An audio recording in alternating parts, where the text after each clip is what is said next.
بسم اللہ الرحمن الرحیم۔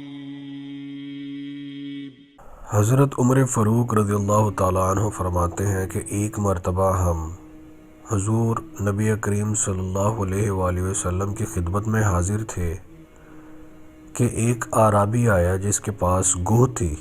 وہ کہنے لگا، مجھے لات و عزا کی قسم، اے محمد صلی اللہ علیہ وآلہ وسلم، میں تجھ پر ہرگز ایمان نہیں لاؤں گا جب تک کہ یہ گوہ تمہاری صداقت کی گواہی نہ دے۔ حضور پاک صلی اللہ علیہ وآلہ وسلم نے فرمایا، اچھا سنو۔ پھر حضور صلی اللہ علیہ وآلہ وسلم نے گوہ سے مخاطب ہو کر فرمایا، اے گوہ بول۔ گوہ سنتے ہی عربی زبان میں بول اٹھی، لبیک یا رسول العالمین، تمام سعادتیں اور کامیابیاں آپ صلی اللہ علیہ وآلہ وسلم کے قدموں میں ہیں۔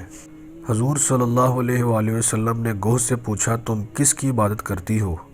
گوہ نے فوراً جواب دیا، اس کی عبادت کرتی ہوں جس کا عرش آسمان میں ہے، اور زمین میں جس کی حکومت ہے، اور سمندر میں جس کا راستہ ہے، اور جنت میں جس کی رحمت ہے، اور دوزخ میں جس کا عذاب ہے۔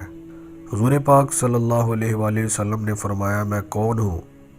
وہ بولی، آپ رب العالمین کے رسول ہیں اور خاتم النبیین ہیں۔ جس نے آپ صلی اللہ علیہ وآلہ وسلم کو پہچان لیا وہ نجات پا گیا، اور جس نے آپ صلی اللہ علیہ وآلہ وسلم کو نہ مانا وہ دونوں جہانوں میں نقصان پا گیا۔ اس اعرابی نے جب گوہ کی گواہی سنی تو وہ فوراً نبی اکرم صلی اللہ علیہ وآلہ وسلم پر ایمان لے آیا۔ حضور پاک صلی اللہ علیہ وآلہ وسلم کی صداقت و عظمت کا اقرار اور آپ صلی اللہ علیہ وآلہ وسلم کے خاتم النبیین ہونے کا علم جانوروں کو بھی ہے۔ پھر جو شخص حضور صلی اللہ علیہ وآلہ وسلم کی عظمت اور ختم نبوت میں شک کرے، اس سے بڑھ کر بدنصیب کون ہو سکتا ہے؟